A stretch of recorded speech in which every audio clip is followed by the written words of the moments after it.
What if those we trust most to protect our elders are the very ones quietly stealing what they spent years working so hard to build?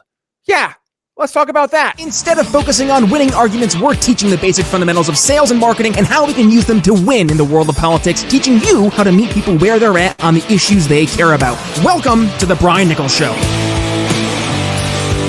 Well, hey there, folks. Welcome to today's episode of The Brian Nichols Show. I am, as always, your humble host, joining you from our lovely Cardio Miracle Studios here in sunny Eastern Indiana. The Brian Nichols Show is powered by the best heart health supplement in the world, Cardio Miracle. So, if you want to learn how to lower your resting heart rate, lower your blood pressure while improving your pump at the gym, stick around. We'll talk about that later in today's episode. Or if you're really curious, just go ahead, scan that little QR code over my shoulder, or simply head to cardiomiracle.com/TBNS, and you'll know you're in the right spot when you see a little banner at the top of the screen saying you're shopping with Brian Nichols. But yeah, let's go into today's topic of conversation, and that is, well, what happens as folks get older, right? And I know I have old grandparents myself. My parents, they're getting older. Sorry, mom and dad, it's the truth. But what happens as people get older? All of a sudden, they start getting targeted, not just by the AARP ads, but by malicious actors. And not always is it so obvious. It's not always the guy reaching out from Nigeria. It's not some prince or king who's looking for his long lost love. It's not usually that, but other ways that we've seen issues where this is really taking place. So what happens and how can we help protect our elders? Joining me here to discuss all that and more on the Brian Nichols Show is Rusty Reynolds. Rusty, welcome to the Brian Nichols Show. How you doing today? I'm doing great. Thank you for having me. It's a pleasure to be here. Great to have you on the show, Rusty. And you're on the show for a reason, because we're going to dig into some legalese here today, right? And we're going to actually talk through some real foolproof, say that 10 times fast, foolproof, there we go, approaches to hopefully help some elders avoid being taken advantage of. But before we do that, let's just kind of set the stage here. Rusty, do us a little favor, introduce yourself here to the Brian Nichols Show audience. Tell us a little bit more about your expertise and your background as we get ready to talk about today's topic of conversation. Sure. Again, my name is Rusty Reynolds. I've been a lawyer for 25 years. I've been representing and helping people who have been injured by the negligence or exploitation of an individual or corporation. And usually that means somebody they trusted, okay? Think of the physician-patient relationship, okay? We trust doctors more than we trust our own spouse, parent, or child.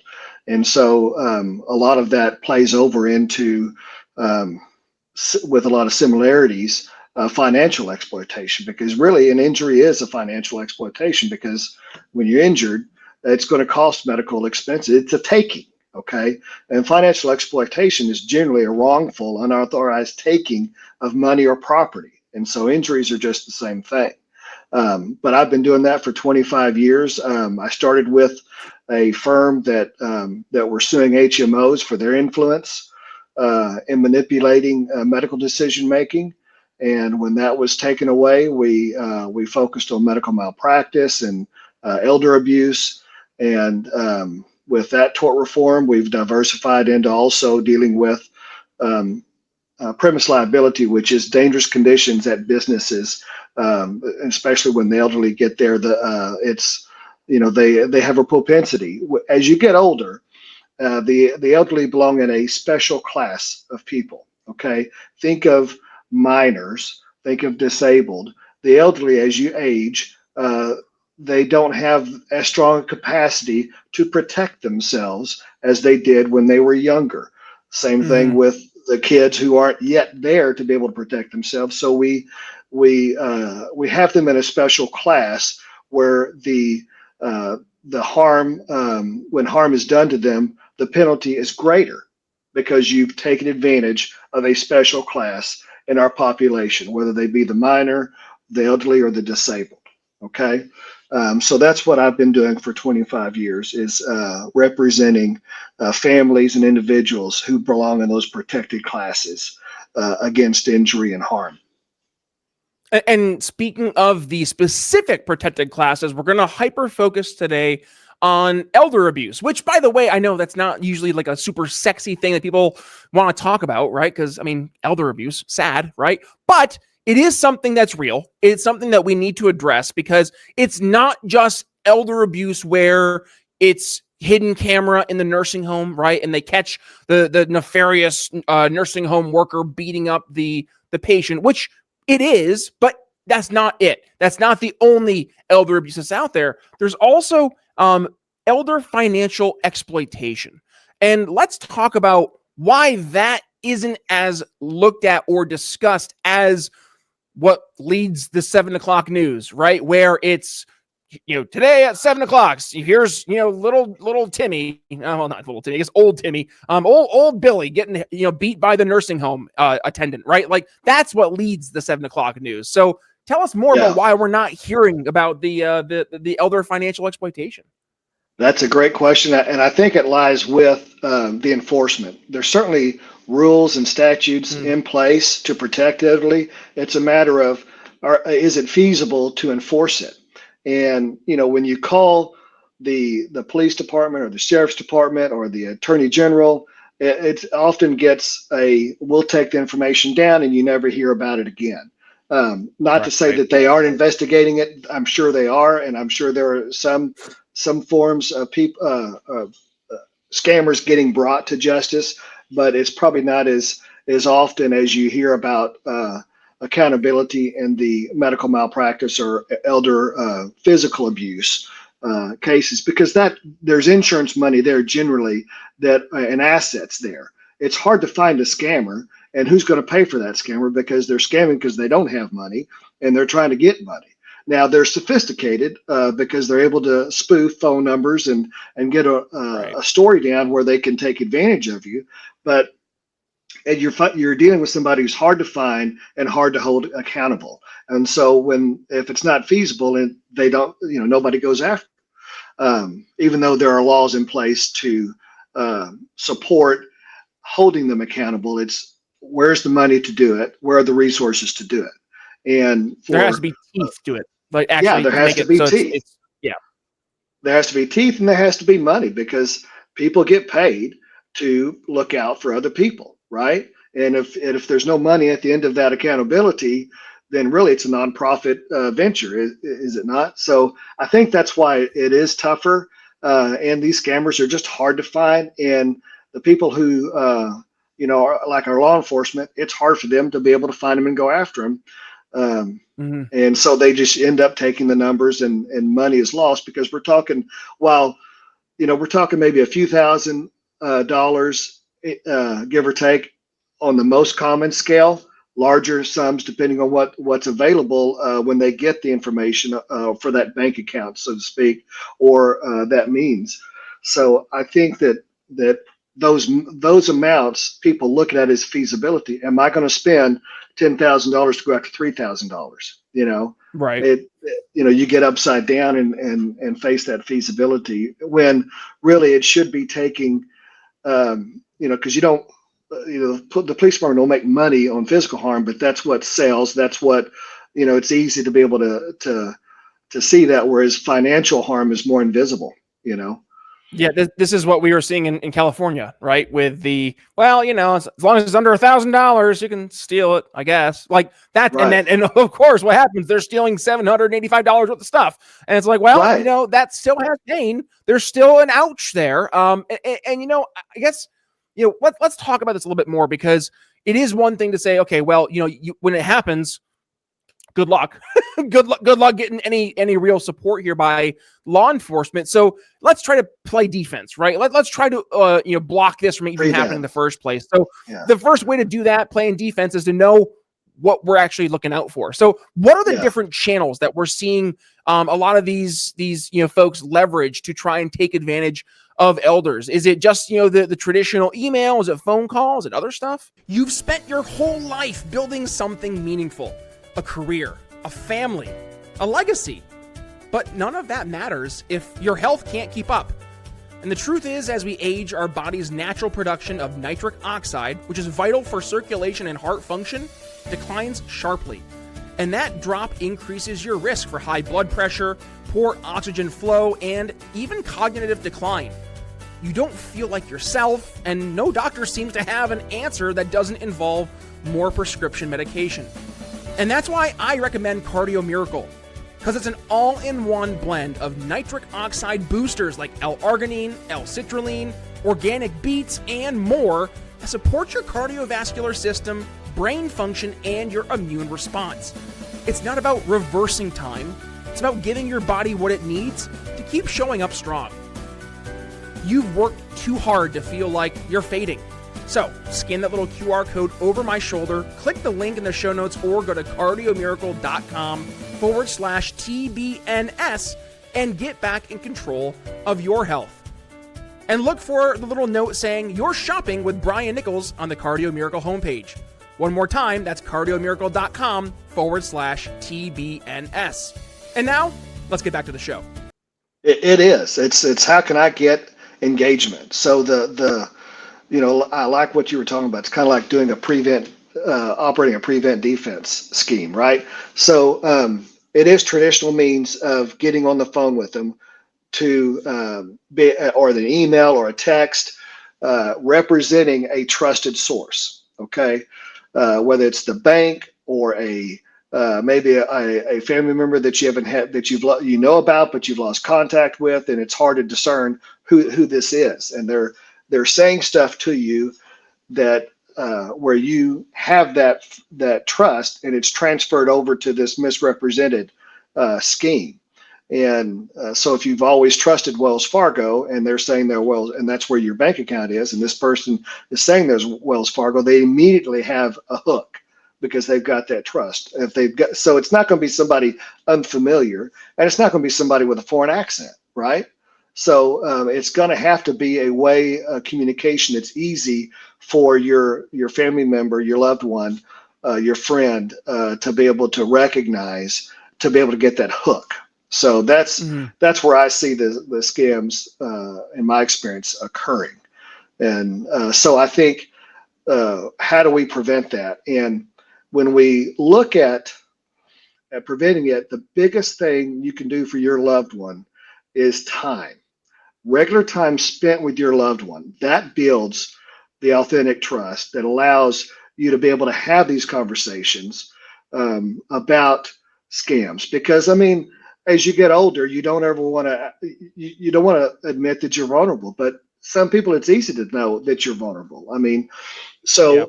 When you spend time with your mom, your dad, your grandparent, or your elderly friend, it's that trust that you're building so that you can have those conversations. And, it's not that you look at a scam and everything that they touch or talk to, but, it's just developing that routine for, example, when you're meeting with your loved one, say on a regular basis, once a week, it can start with just looking over at their medications. Are they taking the right medications according to their doctors? Then you can say, okay, can that audit transfer over to their bank account? And auditing anything strange there. Okay. And so as you do these audits, you're able to catch anything that sticks out. You're looking for the, obviously if they've got automatic pay on some of their bills, that's solid. But when you see something that's not routine, then that sticks out. And same thing if you don't do those audits, but you haven't seen your loved one, or they're more recluse, then you see a change in behavior, a change in condition. That could signal that something bad has happened. Okay, that they're embarrassed to talk about. And so time spent with them is going to be the biggest tool in your arsenal to be able to then set the stage for identifying if something's happened and preventing it from happening going further. It reminds me, there's two things. So my past life, I worked as a technology advisor out in the Philadelphia market. And we used to do a lot of cybersecurity stuff. And one of the big things we'd do for cybersecurity is it'd be like phishing tests or phishing campaigns against staff, and the whole idea would be to try to show staff what to look for, right? Is it Microsoft.com or is it Microsoft where the O is a 0 and you didn't realize it, and oops, you clicked the link. Oh no, right. You got hacked. Right. Like we would do those kind of campaigns. You do the education, you do the trainings and the awareness campaigns, because that's, it's important to pay attention. And again, you're right. It's not you're trying to scare people, right? Or you're not trying to make it so like it's doom and gloom, but it's like you need to be aware. I mean, I go back to one of my favorite YouTube channels is a group of guys called Corridor Crew, and they do it's like CGI and it's all special effects in film. And they break down how, film has utilizing all these different technologies, neither here nor there. But what they also do is dabble into the world of AI. And they did this whole video where they had their older parents who were in their probably like late 50s, early 60s. And they actually sat down and did a crash course of, hey, these are things to look out for with AI that are red flags, that it's AI, especially with the advent of technologies like AI voice cloning, where you can take recordings of people who have, I don't know, podcasts with over 1,000 episodes. Oh no, right? And take their voice and then turn it into a little AI voice agent. You can use AI video now to create videos that look like a person, like take a video of somebody, I don't know, who has, again, thousands of hours of video on YouTube. Oh no, right? And then turn it into an actual video. So like, these are the things that people can use technology to create right now. And that's something that's reality. So it's important to get parents prepped for that. So with that in mind, like, what other areas do you think we should be helping, again, prepare parents for? Like, do you see anything beyond where we are today that we should start paying more attention to? Or are there older methods? Like, I mean, snail mail, for example, is like, are we seeing snail mail being leveraged to try to take advantage of seniors, or email or anything like that? Yeah, I think it's all being leveraged, and I think email, text messages, alerts coming out, pop-up alerts, and so as the our loved ones continue to, because it's hard to separate yourself from the electronic devices, and that's why I think time is the most important thing.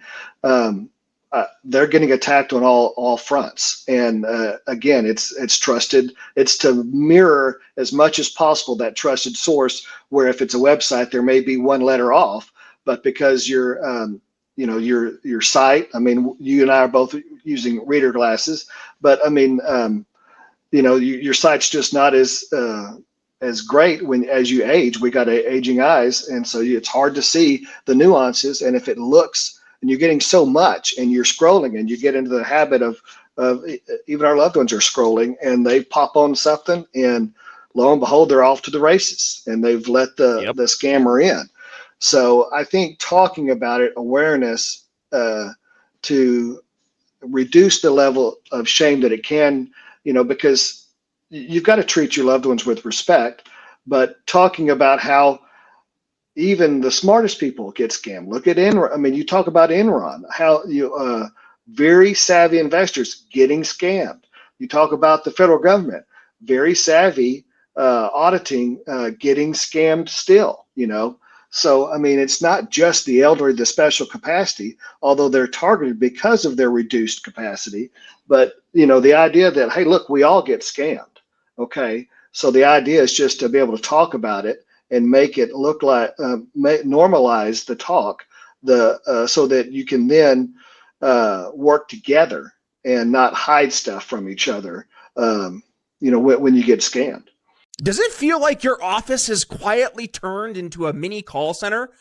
I mean, you didn't plan for it, but between the customer service calls, the sales follow-ups, and team check-ins, the phones are ringing nonstop, and you're stuck managing it all with a setup built for 2012. And that's what I call the accidental contact center. And it's more common than you think. Level 365 makes it easy for you to level up. You'll get call routing, full call history, real analytics without buying some massive contact center platform. It's plug-and-play simplicity for businesses that suddenly found themselves taking way more calls than expected. If that sounds like you you should check out Level 365. Yeah, and there's a lot of technologies nowadays, by the way, that help with this. So, for example, if you have an older parent and they are not good with their cell phone and they're constantly having issues trying to make the cell phone work, there are almost like team viewer apps that you can give to you can give to your grand or your parent or your grandparent for that matter, right? And if they say, oh, I don't know where my camera app went, right? You can Right. actually team view in, and you can start to basically help troubleshoot from either hundreds of miles away, or you can just next door. You can still do it. It doesn't matter. So like That's there's a tools like great that. tool. Yeah, that's a great tool Absolutely right. because how many times are you getting called about a password? I lost my password or I can't Yeah. sign in, Yep. and so, and then, passwords are another layer of security that can easily be taken advantage of. And so if you're helping out with that mirroring can help you stay on top of what they're doing. And so they've got a second pair of eyes looking at what they're looking at. So it's not a scam. It's legit trying to figure out, is this password going to the right source, And one thing I found successful too was having like like I say, like a safe word, right? Like something that only your your parent or your grandparent would know, right? Like just something that it couldn't be found online, right? Like it's only it's that little funny family secret, right? It's that just ask me something only really I would know, and that's something that I think is important too. Is that we almost need to fire drill this, right? Like, hey, if Yeah. someone calls pretending to be me, you have to ask them what grandma, what do you have to ask, right? And what's our keyword, right? Like just get that to be familiar, Yeah. because otherwise, I mean, the way the technology is going, Yeah. whew, Yeah, but how fun is that? I mean, so then you turn it into, this inside game, or my kids would call it inside joke, where you and your parent and the whole family has got that password. So between the grandkids, the parent, and the grandparent, and so I mean, it's almost like us versus them. And so right there's lots of ways you can do that. I think that make it fun, but also very, very functional and useful. now. Now, one thing I do want to ask, because and this might be a controversial question, but it is the fine line. It's like, oh goodness, grandpa's getting old. I don't know if I want to behind the wheel. I mean, goodness, like it's not so much even for him anymore. It's for other people. I'm a little nervous. Like you mentioned, our eyesight gets bad when we're, in our middle ages, but like, get older, it gets even worse. Like your reaction time Mhm. slows down. Sure. Same thing is true for the financial and such for old folks. And I guess the question is, what is that fine line, right, Rusty? Like where do we respect the autonomy of the elders while at the same point in time acknowledging the just dirty rotten truth that we all go through aging, right? And it impacts us in ways that we just don't realize it until it's there. And even then, at times, we don't realize it's happening. Like, what's that line of saying, hey, mom, hey, dad, hey, grandma, hey, grandpa, it's time to, it's time to turn the bank account over. It's time to Yeah. turn the keys in. That's a great question, and it almost seems like it's a case by case basis. But I think the sooner you start talking about it and normalizing it, the sooner it becomes you're treating your loved one with respect, versus if it's at the last minute and it's more of a taking versus a Crushed. joint agreement. Yeah, crushed or not. And with my mom, it was, there were several fender benders that just kind of set the stage.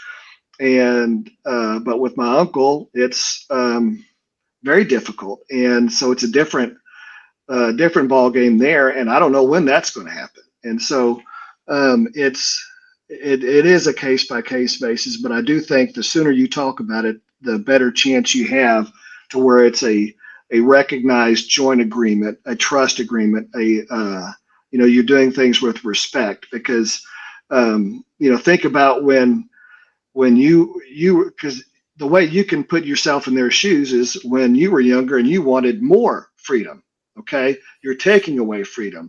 So I mean, Right. it's that same kind of respect that you want to give, right?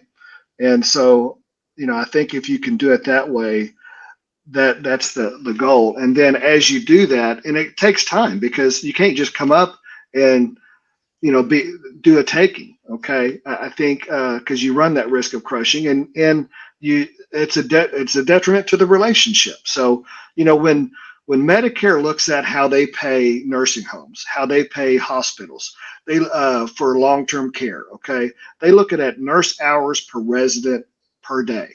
And so when you think about how much influence you want to have on your family, how much influence somebody has on you, it's how much time are you spending with each other? I mean, that makes a big difference because that's where you build that trust to talk about these kinds of changes that make sense for not only their protection but for the protection of the community.